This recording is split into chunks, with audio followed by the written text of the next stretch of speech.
aujourd'hui, donc on est à Saint-Émilion, tu vas présenter un nouvel album qui s'appelle Aphrodisia. Aphrodisia, oui. Pourquoi tu fais cet album? J'étais nommé par UNESCO, le porte-parole pour un projet d'UNESCO appelé Les routes des esclaves. Et le but de ce projet est d'assurer que les jeunes gens bien connaissent l'histoire de l'esclavage.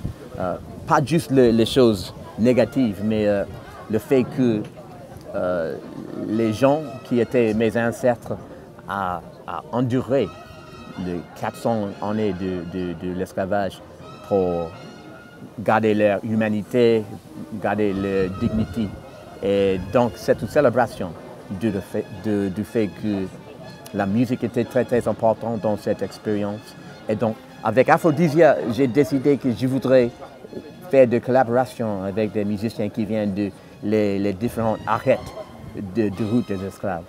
Et donc j'ai fait le bouffe avec quelques musiciens du Mali, du Sénégal, du Maroc, et aussi du Brésil, de Caraïbes et enfin les États-Unis aussi. C'est un grand mélange de styles qui étaient les résultats de l'expérience de l'esclavage. J'ai pris les influences africaines, les sons africains, et fait un mélange entre le funky bass américain et le funky drums américains. Mais j'ai découvert que c'est très très similaire. Je pense que je le suis, qu'il y a des similarités entre la musique africaine et la musique américaine. Mais avec ce projet, c'était très très clair pour moi que c'est la même histoire, c'est le même rythme. J'ai fait un concert à Essaouira, à Maroc, avec les musiciens Ganawa. J'ai entendu le rythme Ganawa. Et 2 semaines après, j'étais à Brésil, à Rio de Janeiro, et j'ai entendu le samba, et j'ai entendu les mêmes rythmes. Les instruments étaient un petit peu différents, mais le rythme était la même chose. Et dans la Caraïbe, c'est la même chose. Et à la Nouvelle-Orléans, on peut trouver le même rythme aussi. Et je pense que l'histoire est dans le rythme. C'est très similaire. Et la basse, c'est vraiment le rythme? Oui, la basse. La basse est un cool instrument parce qu'on peut jouer les mélodies, les harmonies et aussi le rythme. Et pour moi, j'aime bien le rythme. Dans cet album Aphrodisia, il y a aussi une chanson dédiée à ton père? Oui, il y a un morceau dans Aphrodisia appelé Preacher's Kid, le fils du prêcheur, c'est le nom en français. C'est une dédication à mon père. J'ai utilisé tous les instruments qui me rappelaient de mon père. Okay? Le clarinette, parce que mon père, il a joué le piano quand je fais mes répétitions sur le clarinette. Il a l'orgue sur ces morceaux aussi, parce que mon père, il était organiste. Et aussi, j'ai utilisé un corps, comme choir en anglais, parce que mon père, il était le chef d'orchestre pour le chœur dans l'église aussi. Et donc, c'est tous les éléments de mon père dans la même chanson. Mes influences, c'était mon père et ma mère, mais aussi Miles Davis. C'était très important pour moi parce que j'ai commencé à jouer avec Miles. Il avait 55 ans, il était vieux homme. J'avais 21 ans et il était déjà une légende, vraiment une légende.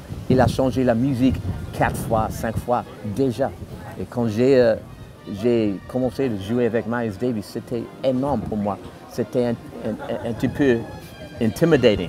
Oui, j'ai un petit peu de peur parce que c'était Miles Davis. Mais quand la musique a commencé, tout le père, il s'est disparu parce que la musique est si importante pour moi et pour Miles aussi. Je pense que c'est la seule chose pour faire l'attention. Okay. Et puis Miles, il a commencé à utiliser mes compositions aussi. Et j'étais le producteur de Miles Davis après quelques temps. Et c'était une responsabilité énorme. Mais pour moi, grâce au fait que j'étais très très jeune, c'était quelque chose à faire. Oui. Et maintenant, 30 ans plus tard, c'était une grande expérience. C'était juste Miles et moi parce qu'on a travaillé sur la musique. Et il m'a dit, Marcus, je me rappelle Herbie Hancock quand il a commencé à jouer avec moi. Je me rappelle Wayne Shorter, Sonny Rollin, tous les musiciens. J'ai un cousin qui a joué avec Miles Davis. Mon cousin, c'était le cousin de mon père. Il s'appelle Wynton Kelly. Wynton Kelly était pianiste. Et il a joué avec Miles dans les années 50, dans les années 60. Et donc, je n'étais pas le premier mec dans ma famille de jouer avec Miles Davis. Et je parle avec Miles au sujet de mon cousin. Mais il était très cool, oui, Miles. Oui, le touche, il a une belle touche sur le piano. Et donc, c'est des bons souvenirs pour moi. Alors, vous avez fait New York, qui était un super album de Nougaro. Il y avait beaucoup de basses, justement.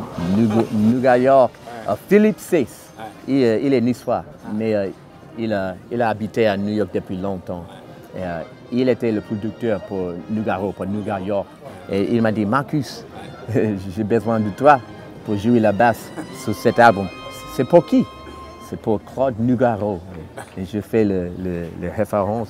Nougaro, oh, wow. Il est comme Frank Sinatra français. Oui. C'est ça. C'est très cool. Et Philippe m'a dit, Marcus, Nougaro, il va être quelque chose de différent, quelque chose new-yorkais. Oui. C'est ça. Et ok, et Marcus, tu es le bassiste new-yorkais, ok. Et j'ai joué pour Claude Nougaro. Et toi qui es né à New York? Oui, c'était très cool. Et il fait un petit peu, c'est près du rap, ce qu'il a fait. Mais c'est très cool. Ici, New York. New York. Et ici, Saint-Émilion? Saint-Émilion, ce soir. Et c'est une bonne place, c'est une belle place. Et mon groupe, il est très jeune. Le pianiste, 24 ans, le saxo, 25 ans, 5 musiciens sur scène. Mais c'est la première fois pour mes musiciens. Et ils sont fous. Oh. Parce que pour les jeunes musiciens américains, ils apprécient les choses nouvelles. Le bâtiment nouveau, le vêtement nouveau. Ah, ce soir, Aphrodisia. Ce soir, Aphrodisia, je vais présenter cette musique Aphrodisia et peut-être quelque chose d'autre aussi, toujours. Mais je vois avec l'anticipation ce soir. Bon séjour ici à Saint-Émilion. Ah, merci.